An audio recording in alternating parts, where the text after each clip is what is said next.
Happy word of the day. Today's word is Chicago, and it may seem simple at first. It's just the name of a town, right? But no. The legend of the Chicago name is a twisting path with many loose ends. And together, we're going to get to the bottom of where this iconic title really comes from. Chicago may be the third largest city in the United States, and I love it, but that doesn't change the fact it has something of a funny name.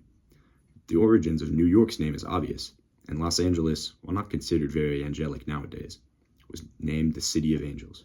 Chicago's name, however, is a bit more obscure. To understand the origins of the Chicago name, you have to go back to the late 1600s. The area was then populated by the Miami and Illinois tribes, part of the larger Algonquin language group that covered much of North America.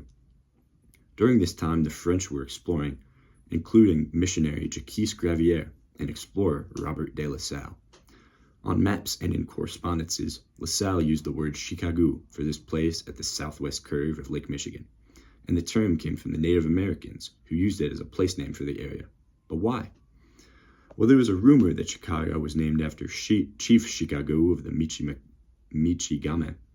The first mention of him was during his visit to Paris in 1725, decades after La Salle and Gravier first used the word. So that's not helpful. What about the translation of the word? Does that give any clues? Well, there's actually been some debate about the definitions of Chicago, but the two most common definitions are from Algonquin for place of the wild onion and Ojibwe for striped skunk. Now, I don't like skunks that much, so we're going to focus more on the wild onion one. Back in the day, the site where the Chicago River emptied into Lake Michigan had a distinct smell to it.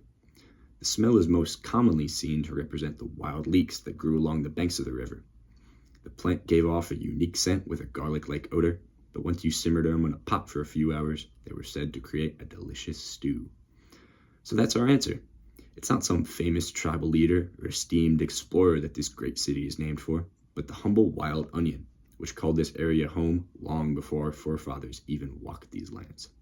Thanks for sticking with me for my somewhat smelly story. I hope you enjoyed this word of the day and maybe learned a thing or two about the city we call home.